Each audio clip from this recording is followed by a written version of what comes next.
de Hacienda.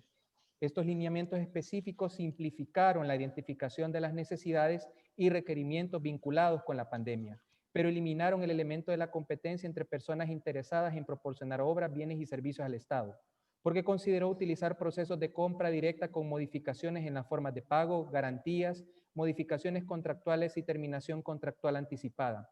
Por otra parte, el 26 de marzo del presente año, por medio del Decreto Legislativo 607, se suspendió temporalmente la aplicación de la Ley de Responsabilidad Fiscal para la sostenibilidad de las finanzas públicas y el desarrollo social, y consecuentemente la aplicación de los parámetros y metas fiscales requeridas en dicha ley.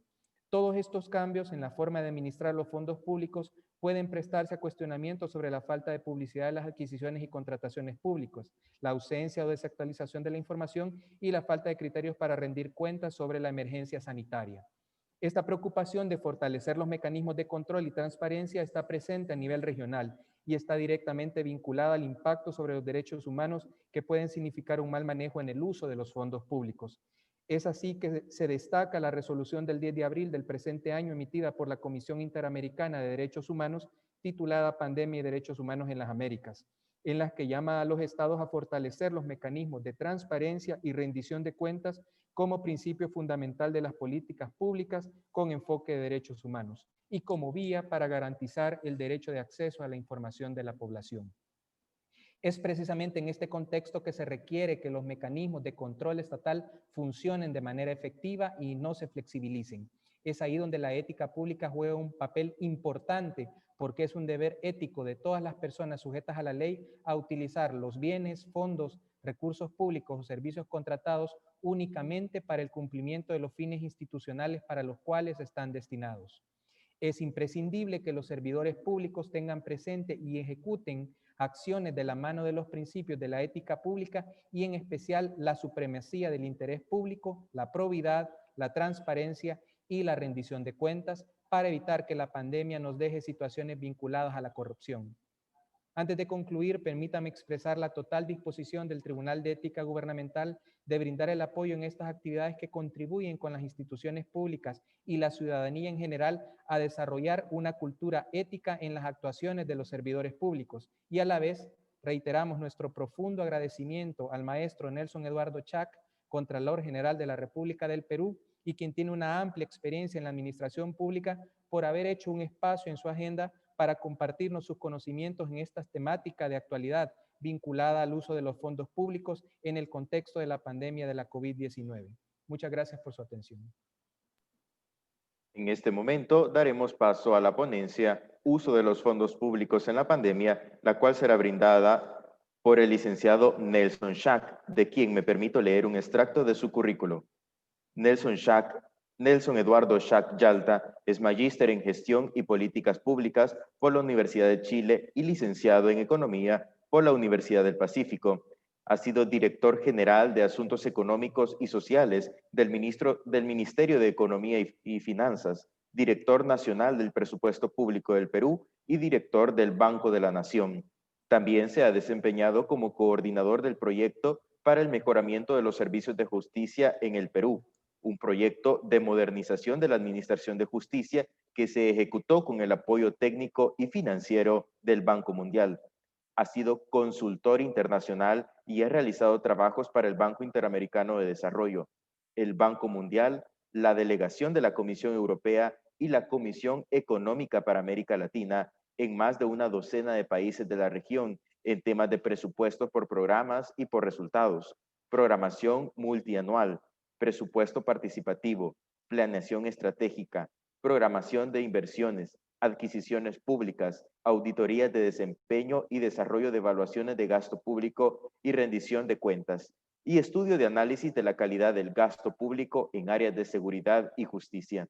Ha sido miembro del Consejo Consultivo de la Presidencia del Poder Judicial del Perú y presidente de la Asociación Nacional Invierte Perú, una asociación sin fines de lucro que reúne a profesionales para generar espacios de análisis, reflexión y acción para gestionar y compartir el conocimiento de la gestión de la inversión pública y su relación con los sistemas de planeamiento, presupuesto y contrataciones públicas. Actualmente es presidente de la Organización Latinoamericana y del Caribe de Entidades Fiscalizadoras Superiores y Contralor General de la República del Perú. Antes de dejar al ponente, se les recuerda que podrán hacer sus consultas en el área de preguntas y respuestas ubicada dentro de esta plataforma. Con ustedes, el licenciado Shak.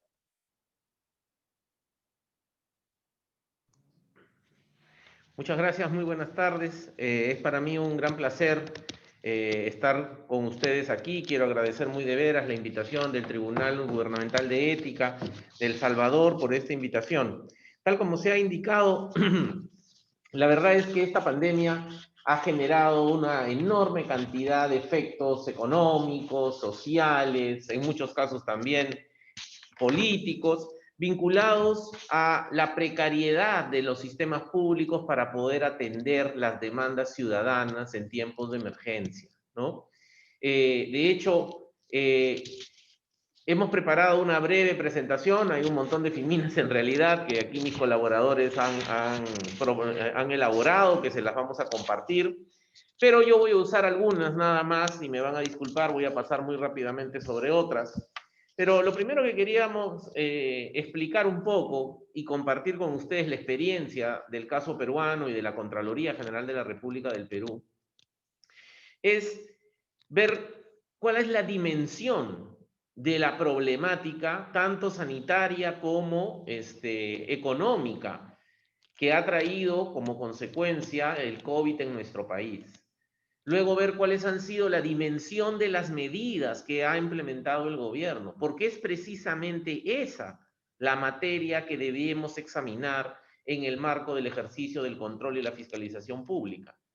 Luego conversaremos muy rápidamente y, como les digo, vamos a dejarles la información respecto de los resultados que hemos empezado a tener en materia de la estrategia de control de la emergencia sanitaria en el Perú, y terminaremos esta breve presentación antes de dar paso a tratar de responder algunas de sus inquietudes, aunque seguramente muchas quedarán en el tintero, dadas las limitaciones de tiempo que tenemos. Respecto de tres elementos que yo creo son parte ya de las lecciones que hemos aprendido y que se han aprendido en todo el mundo en materia de fiscalización pública, ¿no? Sin las cuales en la práctica no solamente no se podría hacer la fiscalización o el control gubernamental en tiempos de pandemia, sino que en general. Yo creo que estas nuevas tendencias de el uso de la interoperabilidad, el tema de la transparencia y el tema de control social han venido para ya quedarse de manera definitiva en las estructuras básicas que conforman el control gubernamental en nuestros países, ¿no? Así que si me permiten voy a compartir la presentación, ¿no? ¿Es esta? ¿No? No sé si me pueden confirmar si se puede ver. Sí, lo podemos ver, lo podemos ver. Perfecto. A ver, como les decía, ya esta tragedia en el mundo nos está costando más de 1.100.000 muertos. Hay más de 43 millones de personas a nivel mundial que se han infectado, se han contagiado. Gracias a Dios, la gran mayoría ya se ha recuperado. Pero aún así, hay un saldo de muertos por lamentar que ha traído tremendo dolor en en todos nuestros países, ¿no? Evidentemente, los mayores casos de muerte en términos de número están en Estados Unidos, en Brasil, en India, en México, también por la enorme cantidad de población de esos países. Sin embargo, quiero destacar que a Perú, que es un país de 33 millones de habitantes, estamos en la vida práctica en una situación en la que tenemos el segundo mayor índice a nivel mundial de muertos por 100.000 habitantes, ¿no? Solamente superado por San Marino, que como ustedes saben, es un país tremendamente pequeñito, ¿no? Y como les decía, esto ha afectado el mundo. Todas las estimaciones de crecimiento del producto, de mayores niveles de endeudamiento, elevados déficits fiscales en nuestros países están afectando a tasas significativas, nunca antes vistas, y que van a impactar en el nivel de crecimiento económico, pero también en los niveles de pobreza y desigualdad, seguramente al cierre de este año que serán verificados, ¿no? En el caso propio del Perú, como ustedes pueden apreciar, ya tenemos más de 880.000, casi 900.000 personas contagiadas y alrededor de 34.000 fallecidos. Pero hay todavía un dato de subregistro muy importante, y eso es una de las principales lecciones que nos arroja la pandemia. La precariedad no solamente de nuestros sistemas, en el caso de Perú me refiero, aunque no creo que sea muy distinto en el resto de los otros países de nuestra región, la precariedad de nuestro sistema de salud, pero no solamente del sistema de salud, también las precariedades de la gestión pública. Miren los niveles de subregistro que existen en el tema del número de fallecidos.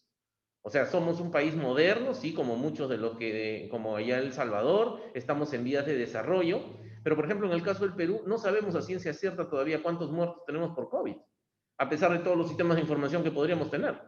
Porque este es el dato oficial del Ministerio de Salud, 34.000 muertos, 887.000 contagiados al día de anteayer, ¿no? Pero si uno mira otro sistema, que es el Sistema General de Defunciones, ambos son datos oficiales. El Sistema General de Defunciones en el Perú, es decir, toda muerte por todo concepto, normalmente de enero a octubre a la misma fecha, en el Perú en el 2018 habían fallecido 103.800 personas. Entre enero y octubre del 2019, 105.000. Entonces, 103.000, 105.000, 108.000, 110.000. Pero en este año han fallecido 180.000. O sea, el nivel de subregistro revela en realidad otro de los principales problemas de la capacidad de gestión de nuestros países, porque ustedes saben que sin información es muy difícil poder tomar decisiones acertadas. Y claramente los impactos de las medidas de contención del virus que se tomaron, que ha sido pues la inmovilización social obligatoria, la cuarentena, ha generado un nivel de desempleo que, como nunca antes hemos visto en el Perú en los últimos centuria, y vamos a tener un decrecimiento económico de alrededor de 12 o 13 puntos del producto solo este año. Claro, esperamos volver a recuperarnos el próximo año, que tendremos seguramente unas tasas de crecimiento superiores al 10%, pero aún así es muy importante darse cuenta de la enorme dimensión de este problema, que ha ameritado también una respuesta de ese tamaño. En el caso del Perú, se han implementado durante estos últimos 7 meses medidas de gasto público, medidas tributarias, a través de otros instrumentos, tanto con el propósito de contener el virus, tratar la enfermedad, fortalecer el sistema de salud, pero también contribuir a la reactivación económica. Para que tengan una idea, en estos últimos 6, 7 meses, se ha generado recursos específicamente para el COVID, equivalente a casi 2/3 partes de todos los recursos que se han ejecutado en el presupuesto del año anterior. Para todo. O sea, el año anterior que no teníamos COVID, se ejecutó alrededor de 161.000 millones de soles, ¿no? Y ahora, solo para el COVID, se han dispuesto recursos por 102.000. Evidentemente, de estos 102.000, 100.000, el dato no coincide porque están ajustados a distintas fechas, ¿no? De estos casi 29.000 millones de dólares que consiste en el programa económico para atender la emergencia del COVID, casi una tercera parte se ejecuta a través del proceso presupuestario común y corriente, que es muy parecido con el que tienen ahí en El Salvador. Pero tal como se ha mencionado, y aquí viene una reflexión también creo muy importante. En el Perú ya sabemos, ¿no?, que tenemos severos problemas de corrupción e inconducta funcional. De hecho, uno de los estudios más recientes que hemos hecho aquí en la Contraloría nos ha permitido, a través de una metodología de aproximación cuantitativa, tratar de dimensionar el tamaño de la pérdida de recursos por inconducta funcional, por ineficiencia, por corrupción que tenemos. Y eso es alrededor del 15% de todo el presupuesto que a nivel nacional se ejecuta. Entonces, es tan grande la cantidad de recursos que se han movido, se están moviendo para el COVID, que el solo hecho de pensar que vamos a hacer solo control posterior, que es la regla básica con la que opera la Contraloría o con la que ha operado la Contraloría General de la República, y la gran mayoría de los países de la región, sus FS, hacen control externo posterior, ¿no? Nos llevó a la reflexión de que en tiempos de pandemia es tal la capacidad de generación de riesgos producto de las propias medidas de la pandemia y de contra la pandemia, que la tasa de pérdida sería muchísimo más alta. ¿Por qué? Porque tal como se ha mencionado, en primer lugar, partimos de sistemas, ¿no? De sistemas de control interno en el Perú precariamente institucionalizados, marcos regulatorios muchas veces incompletos, imperfectos, pero además hay un influjo tremendamente grande de recursos, ¿no? Como les estoy diciendo, el año pasado gastamos alrededor de 161.000 millones para educación, salud, transportes, vivienda, agricultura, etc. Ahora son casi, de eso, son casi 100.000 solo para COVID, ¿no? Y además, ese influjo de recursos implica que se tenga que gastar rápido, con lo cual, tal como bien nos han mencionado nuestros colegas del Tribunal de Ética Gubernamental, me refiero, todo se ha flexibilizado. Igual aquí en el Perú, todo se hace por contratación directa. Y esa contratación directa, esa flexibilización de los procedimientos, que va asociado a la volatilidad de los mercados, ¿no? Comprar oxígeno un mes es totalmente distinto a comprar oxígeno en otro mes, ¿no? Y también las restricciones para la operación propia del Estado que ha impuesto la pandemia. Muchos trabajadores del sector público estaban en riesgo, estaban con comorbilidades, tuvieron que entrar en trabajo remoto, muchas veces sin soporte digital, y con lo cual el trabajo remoto es prácticamente imposible de realizar con el mismo nivel de productividad que el trabajo presencial. Pero además, muchos también simplemente entraron en licencia con goce de haber compensable.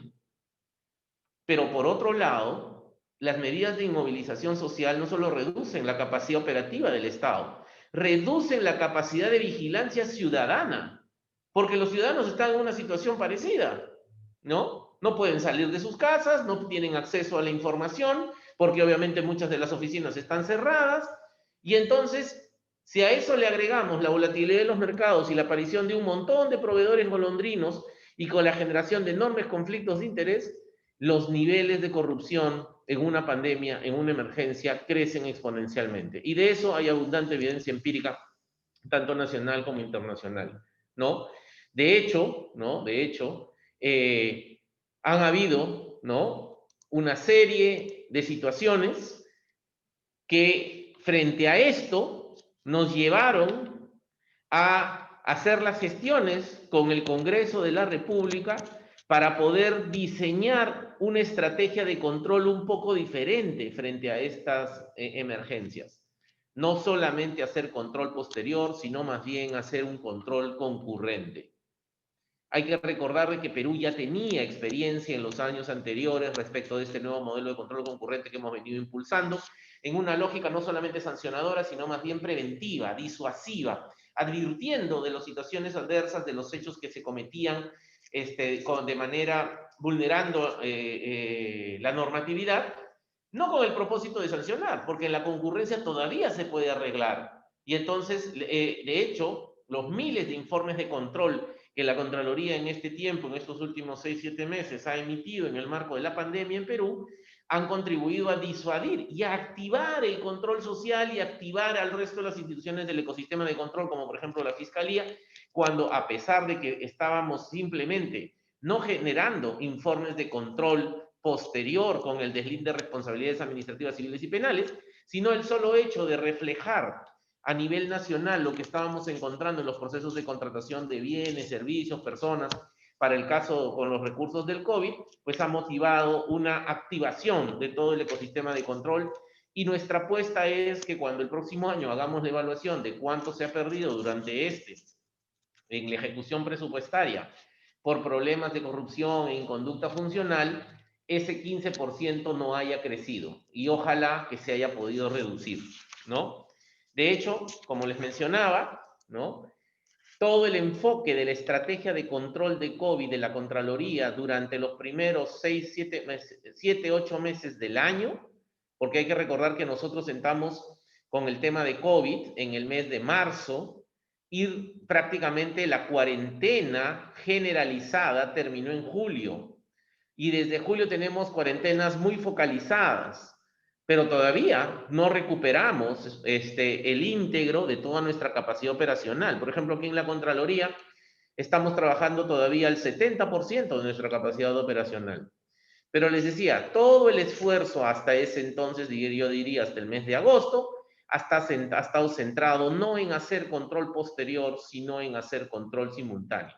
Es decir, advertir sobre los riesgos y situaciones adversas para que las autoridades y la propia población tome cartas en el asunto. Las primeras actuando para tratar de corregir lo que está mal y las segundas presionando, en el buen sentido de la palabra, en el ejercicio de su control y de su ciudadano para que se tomen las medidas. Ahí la participación de las organizaciones sociales y también de los medios de comunicación ha sido muy importante.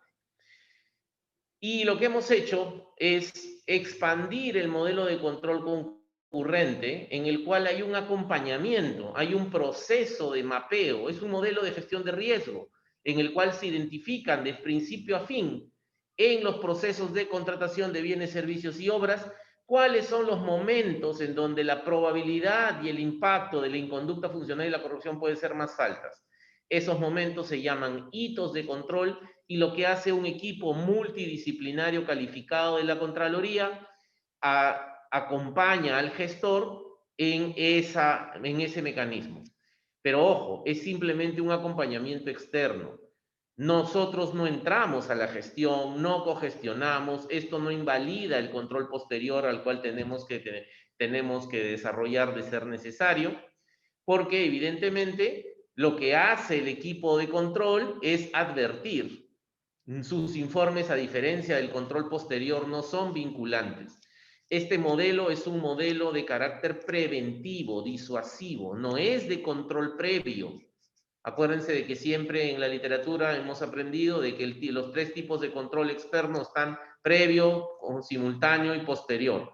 El modelo de control concurrente es una modalidad de control simultáneo que usa mucho de la tecnología, mucho del control social, pero en modo alguno emite informes de carácter vinculante. Es simplemente transparentar y revelarle tanto al gestor como a la ciudadanía lo que está pasando en cada momento del proceso. No necesariamente en todos, no tenemos la capacidad para poder entrar en todos los procesos, pero esa es la idea.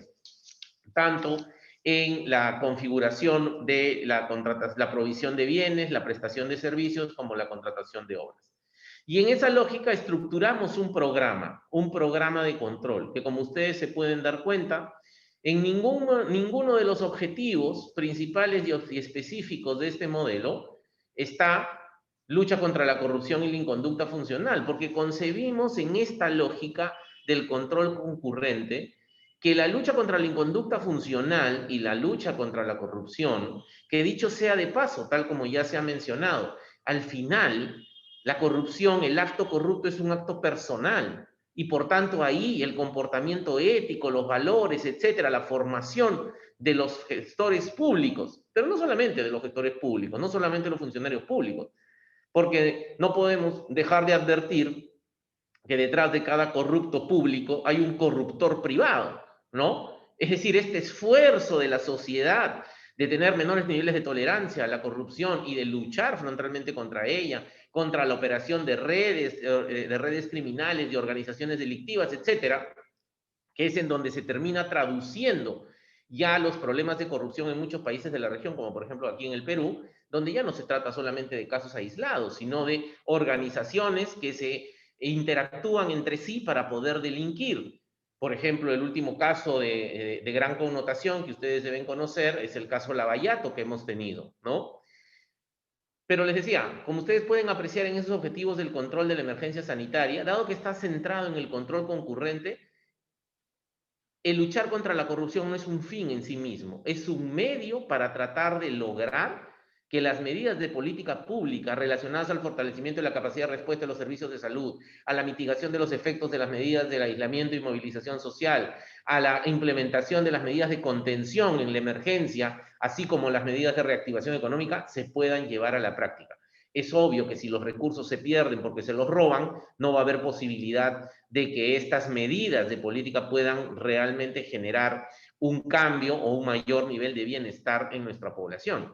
Pero ahora lo que necesitamos es que concentrar el enfoque, y eso es lo que se hizo durante los primeros 8 meses del año, concentrar el enfoque a los posibles productos y resultados que se tienen que generar. ¿Por qué? Porque además el proceso de contratación, como es directa, es un proceso de contratación absolutamente rápido. Se contrata de acuerdo a la legalidad. Al menos aquí en Perú, la contratación directa es muy poco transparente porque es urgente, porque si no contrato el oxígeno, la gente se muere, entonces termino contratando el oxígeno a un solo proveedor, al primer proveedor que me lo ofrezca, al precio que sea, y ni siquiera se arma el expediente, el famoso expediente de contratación. Eso se regulariza después. Después, cuando de repente hasta ya se usó los bienes o los servicios. Entonces, el foco de atención del control concurrente no solamente ha sido el tema de la contratación misma, no, es la disposición, es el almacenamiento, la disposición, la distribución. Porque lo que se quiere es que con el control coadyuvar a que las cosas funcionen, se pueda contener el virus, se pueda tratar la enfermedad y reactivar la economía. Como les mencionaba, solamente en contrataciones directas, ¿no? En los últimos meses se han ejecutado más de $1.000 millones solo en contrataciones directas. Se han ejecutado más de 10.000 servicios de control en distintas áreas, en distintos sectores, particularmente a nivel subnacional y particularmente en las medidas de protección social y salud, como era evidente, porque el esfuerzo gubernamental en materia de subsidios, canastas básicas familiares, bonos a las familias vulnerables, ha sido tremendo con el propósito de paliar los efectos económicos de las medidas de inmovilización social. Y aquí en Perú ha tenido una amplia difusión, una serie de informes de la Contraloría que han detectado situaciones, riesgos, que algunas de las cuales han sido corregidas oportunamente y han evitado que haya después mayores perjuicios y graves afectaciones al servicio público en las distintas áreas. Ustedes están viendo el tema de la compra de 1 millón de tabletas para los alumnos de las escuelas secundarias y de los últimos años de primaria, para que puedan estudiar a través de una estrategia virtual, ¿no? O todos los esfuerzos vinculados a los procesos de desinfección de los buses de transporte público, que como se imaginarán es uno de los posibles focos de contagio más importantes del COVID.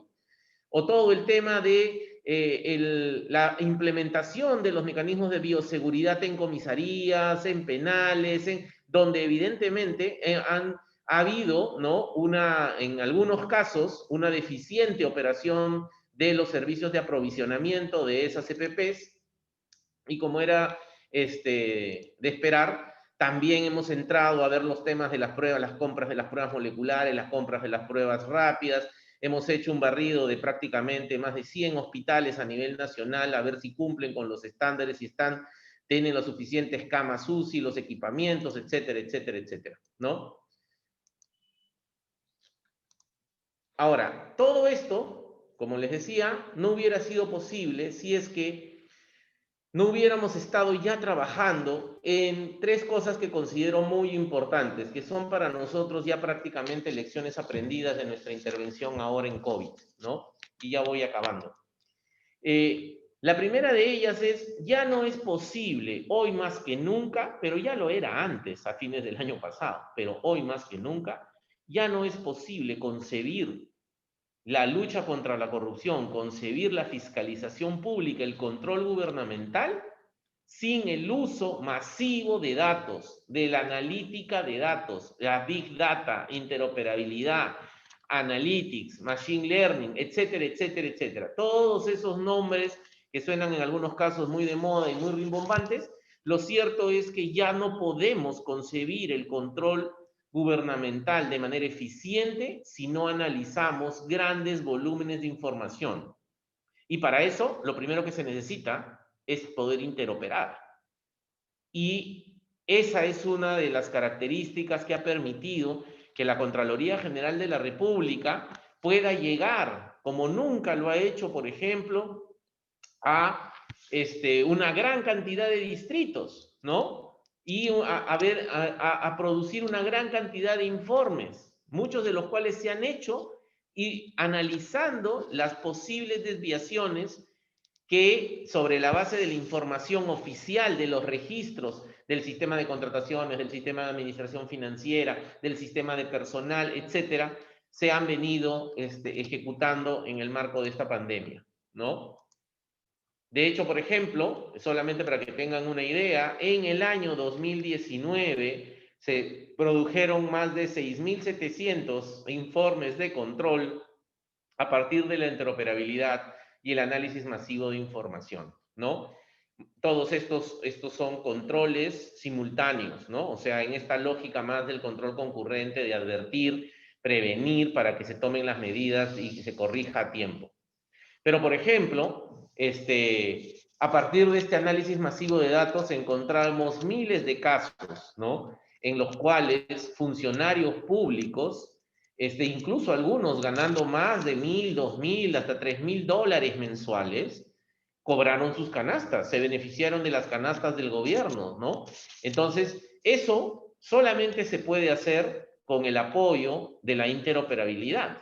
Es inmanejable pensar de que vamos a hacer un análisis mirando quién ha recibido las canastas, por ejemplo. En el Perú, canastas básicas de consumo familiar se han distribuido en más de 2,5 millones de hogares, ¿no? A nivel nacional, por todos los gobiernos locales.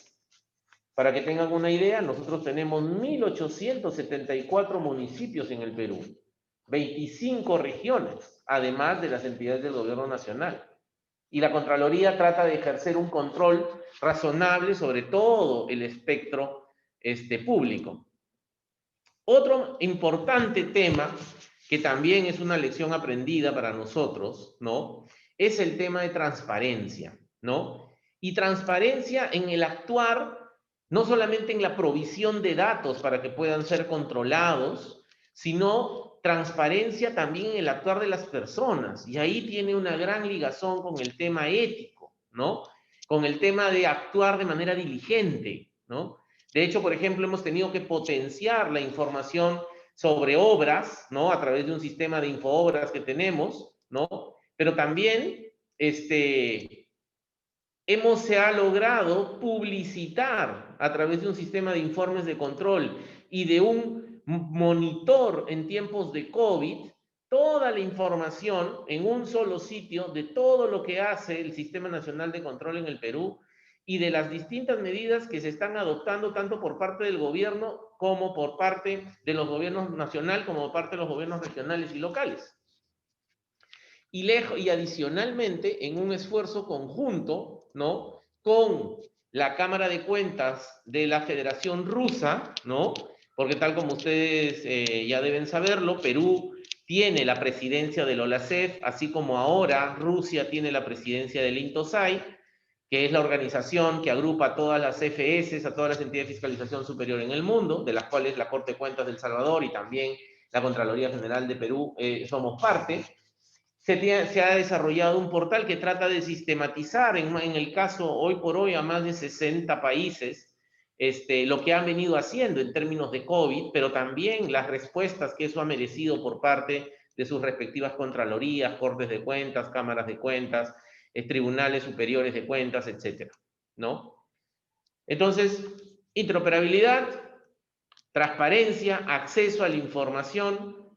Pero el otro contenido muy importante del cual podemos aprender a partir de nuestras lecciones es el tema del control social. Es decir, no es posible tener una cobertura lo suficientemente importante en una emergencia de esta naturaleza si los propios ciudadanos no nos ayudan a controlar. Y cuando pensamos en que nos ayuden a controlar, no estamos pensando solamente en que denuncien. La denuncia es algo que todas las contralorías tenemos, todas hacemos caso de alguna u otra forma a las denuncias ciudadanas. Nosotros en el Perú hemos innovado un poco más y no solamente tenemos un programa de denuncias, sino que tenemos un programa de monitores ciudadanos de control.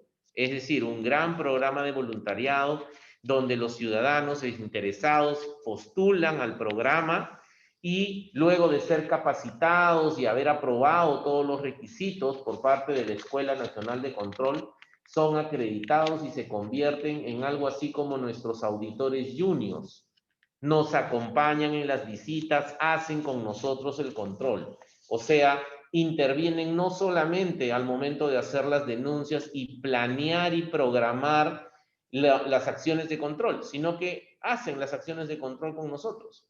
Y esa es una de las razones por las que podemos llegar a donde nunca antes habíamos llegado.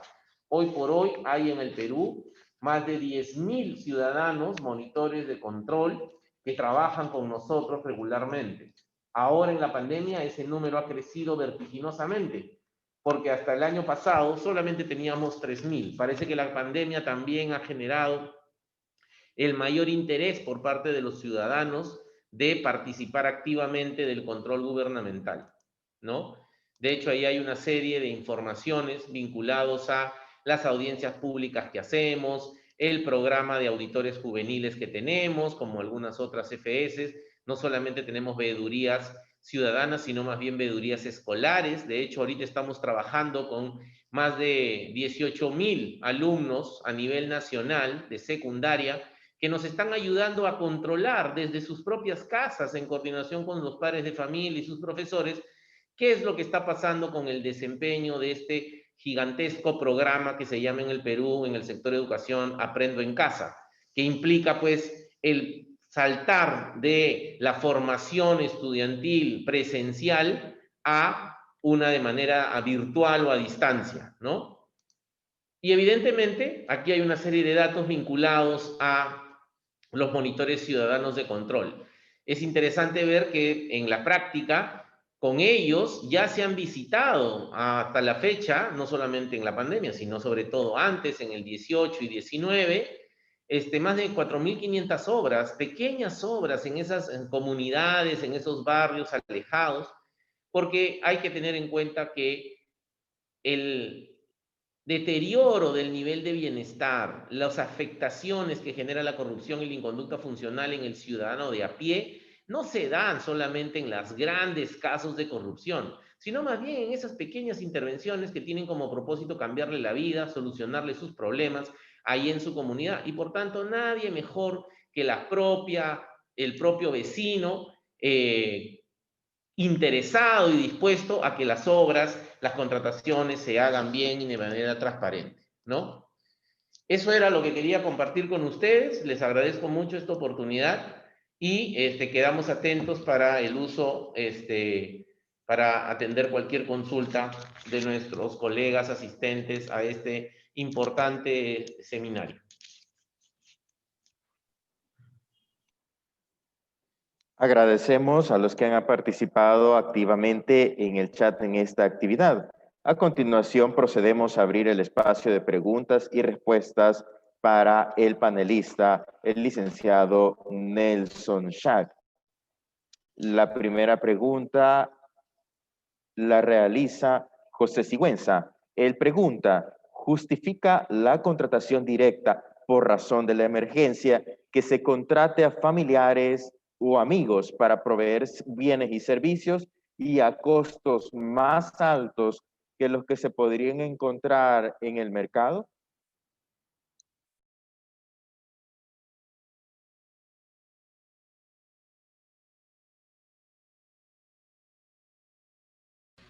Perdón, licenciado, su micrófono, por favor.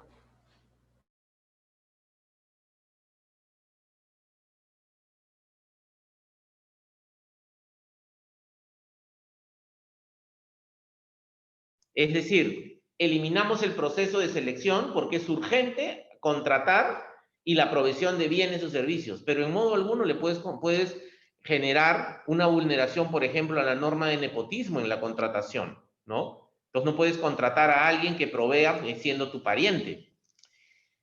En el caso de los amigos, ya eso es mucho más discutible, ¿no? Y eso no tiene nada que ver en realidad con la emergencia. Eso pasa sin emergencia también. O sea, ahí entramos a la discusión. ¿Qué cosa significa ser amigo? O sea, que está en una foto conmigo en una red social, ¿eso es ser amigo? No, yo creo que ahí tenemos que distinguir, ¿no? Tenemos que distinguir lo que es legal, ¿no? De lo que es, podría ser políticamente correcto o podría ser inmoral. Y en esa lógica, el tema de la ética es muy importante. No hay ningún problema en contratar un amigo si es que va a cumplir con todos los requisitos, pero siempre desde la perspectiva ética y moral podría ser discutible. La Contraloría General de la República no tiene bajo su competencia legal discutir los temas morales o éticos, ¿no? Solamente discute los temas legales. Y en ese sentido, frente a tu pregunta, lo que podemos decir es, si esta persona que es en general un amigo, pero que no es pariente, pariente no se puede, en cuarto grado de consanguinidad, segundo de afinidad, es decir, prácticamente toda tu familia viva conocida, ¿no? No puede participar. Pero un amigo, tu amigo del colegio, que es proveedor de mascarillas, puede participar y por el solo hecho de ser tu amigo, no puedes dejarlo fuera de la contratación. Evidentemente te tienen que entregar una mascarilla como corresponde, en el precio que corresponda. Ahora, también es verdad, eso les decía con los riesgos. Ustedes deben ser conscientes que en la pandemia el mercado se vuelve volátil. Prácticamente no existen precios de referencia. O sea, no podemos comparar cómo cuesta una mascarilla ahora de cómo costaba hace 3 meses o cómo costaba hace 6 meses, ni menos con el año anterior cuando no había pandemia. Es por eso de que los riesgos de la contratación se incrementan, ¿no? Porque después la probanza de todas esas compras, digamos, entre sobrevaloradas, ¿no? Resulta muy difícil de hacer por los entes auditores, ¿no? Quizá los entes de fiscalización, el Ministerio Público, en los temas de responsabilidad penal, puedan tener mayores instrumentos para poder demostrar esas irregularidades, ¿no? Es por eso de que es mejor siempre prevenir que lamentar, sobre todo en el caso de la contratación directa, ¿no? Entonces, contestando concretamente la pregunta, parientes no, amigos puede ser. Muchas gracias, licenciado Schack. Pregunta Claudia Platero. ¿El ente contralor del Perú es externo al gobierno central? Sí, efectivamente, Claudia. Nosotros somos un organismo constitucionalmente autónomo y en el cual el contralor, ¿no? Es más bien, la Contraloría es más bien parte de la esfera legislativa, ¿no? El Contralor General de la República tiene un periodo de gobierno de 7 años, el gobierno solamente dura 5, y el proceso de elección del Contralor se hace con la participación de los 3 poderes del Estado. El Poder Ejecutivo presenta las ternas o las personas o las propuestas, ¿no? El Poder Legislativo es quien hace la elección y el Poder Judicial es quien le toma juramento al Contralor. Entonces sí, podemos asegurar que institucionalmente hablando, la Contraloría General de la República es un órgano constitucionalmente autónomo y absolutamente independiente del gobierno central. Muchas gracias. Hace la pregunta Roxana Amaya.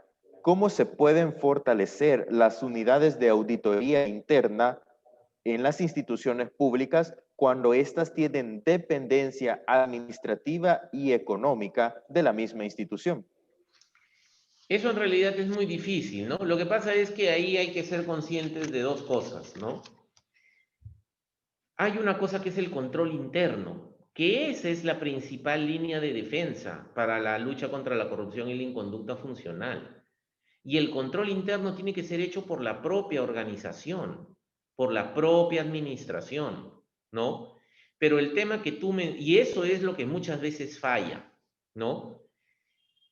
En el Perú, y quizá por eso también viene tu pregunta, la Contraloría General de la República, al ser el órgano de control, el ente rector del sistema de control, tenía bajo su ámbito, como parte conformante del sistema de control, las oficinas de control institucional. Y esas oficinas de control institucional, el jefe era puesto y es puesto por el Contralor General de la República. Pero todo el resto del personal y la operación, el financiamiento, el pago de las remuneraciones, la gestación de todas las necesidades de viáticos, de pasajes, etcétera, para, por ejemplo, hacer las auditorías, todo corría a cuenta de la entidad. Ese es uno de los temas que la reforma del control en el Perú está ya cambiando. Estamos empezando a absorber administrativamente todas las oficinas de control institucional de toda la República para que se vuelvan oficinas de la Contraloría General, con personal de la Contraloría General absolutamente autónomas e independientes de la entidad que van a controlar. Y ese es uno de los elementos centrales, junto con el modelo de control concurrente, junto con el componente del uso de tecnologías, y no me refiero solamente al uso de tecnologías de información y comunicaciones, no, al uso de tecnologías duras, ¿no? Vinculadas, por ejemplo, a todos los equipamientos relacionados con el tema de obras, ¿no? En los últimos años, en los últimos 3 años que ha empezado esta reforma, hemos prácticamente casi cuadriplicado la cantidad de ingenieros que tiene ahora la Contraloría. Antes teníamos un montón de contadores y abogados, ¿no? Muy buenos, pero de manera insuficiente en la lógica de que nadie puede controlar lo que no conoce. Entonces, menos en un modelo de control preventivo, concurrente, disuasivo, necesitamos especialistas. Y entonces, la Contraloría de un tiempo a esta parte han ingresado cientos de especialistas vinculados a las carreras de ingeniería, a las carreras de economía, a las carreras de medicina, etc. Y entonces, ese eje, digamos, de la reforma, junto con la absorción administrativa, porque así como uno no puede controlar lo que no conoce, es bien difícil que el controlador haga bien su trabajo si depende del controlado, ¿no? Entonces, en el caso de Perú, esas oficinas de control institucional, hoy por hoy, el jefe de la oficina es designado por el contralor. Pero al cierre de este año, ¿no? Nos hemos demorado en realidad por el COVID, está empezando el proceso de absorción y al cierre de este año, en 2 meses más, debemos haber ya absorbido todas las oficinas de control institucional de todos los gobiernos regionales en el Perú y de todos los gobiernos locales provinciales. De tal manera de que todo eso esté bajo el control absoluto de la Contraloría. Y así vamos a poder romper ese alineamiento perverso de incentivos que a veces se pueden dar, en el cual es difícil que el controlador haga su tarea si es que depende del controlado, ¿no? Muchas gracias. En honor al tiempo, haremos las últimas 2 preguntas. Aquellas que han quedado realizadas les serán contestadas por medio de redes sociales. La siguiente pregunta es de manera anónima. ¿Cómo podrían mejorarse los mecanismos de control en favor de la ciudadanía en esta época de pandemia? Bueno, un claro ejemplo de ello lo pueden tener en Perú, con todos los programas que se han diseñado y están en plena ejecución de promover el control social. De hecho, por ejemplo, el programa de monitores ciudadanos de control, un programa de voluntariado que está extendido a nivel nacional, está revolucionando la fiscalización pública desde la perspectiva ciudadana. Los ciudadanos ahora, estos monitores, están siendo capacitados por la Escuela Nacional de Control a través de una serie de cursos virtuales, incluso en cómo poder hacer lo que yo llamo no solamente control concurrente, sino un tipo de control concurrente que es el control en línea, online. No necesitamos movernos de nuestras casas para poderle hacer seguimiento si es que los procesos de contratación, usando todas las bases de datos disponibles, tienen algún indicio de irregularidad o generan algún riesgo o situación adversa. Esa es una de las razones por las cuales, como les digo, hemos podido llegar en un tiempo muy rápido a tener una amplia cobertura, ¿no? Gracias al trabajo de estos monitores, ¿no? Que dicho sea de paso, no solamente ahora nos van a empezar a ayudar en los temas más de control de bienes y servicios, y no solamente de obras, sino que estamos a la espera de que se terminen ya las medidas de inmovilización social de manera total en el Perú. Ojalá que eso va a llegar seguramente una vez que dispongamos, como muchos de nosotros en la región, de la vacuna, y ahí todo el despliegue presencial será mucho más factible, Estos monitores nos van a ayudar, por ejemplo, en trabajar juntos en el control de todos los programas sociales, ¿no? Que deben llegar hasta las familias más pobres, alejadas y vulnerables de nuestro país. Entonces yo creo que el tener programas, ahora por ejemplo, el programa Postula con la Tuya, el programa que vamos a entrar en un proceso de elección, que es una plataforma en el cual los ciudadanos nos avisan sobre el mal posible uso de los recursos públicos en temas proselitistas políticos. Yo creo que hay bastantes evidencias y casos de buenas prácticas, no solamente en el Perú, sino en toda la región, en el cual los ciudadanos pueden contribuir tremendamente con el control gubernamental sin que eso represente un costo transaccional o un costo de oportunidad demasiado significativo que los inhiba a participar.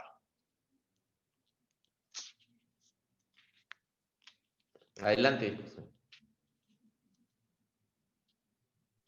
Muchas gracias.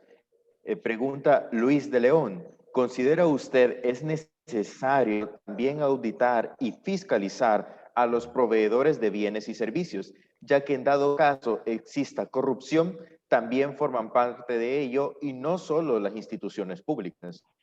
Bueno, lo que tú mencionas es efectivamente claro, ¿no?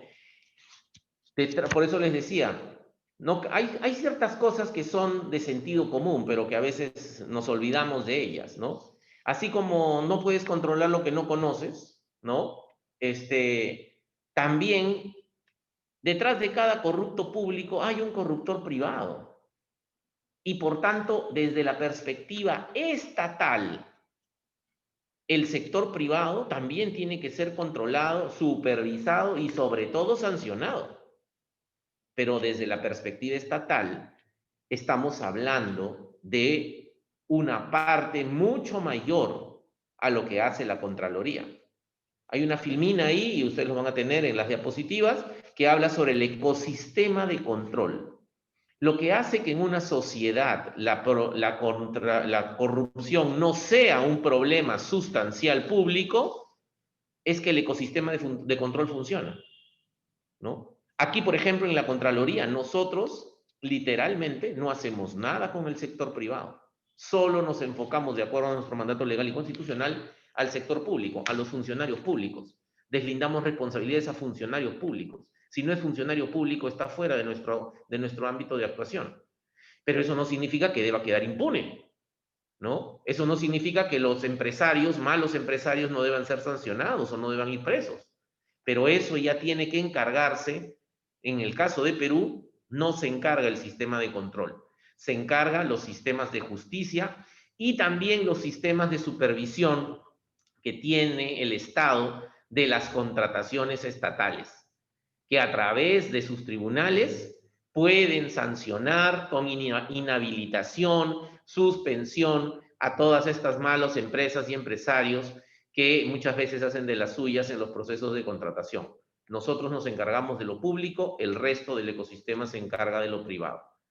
Y les reitero, en una sociedad el problema de corrupción no es un problema cuando todo el ecosistema de control funciona, no solamente la Contraloría.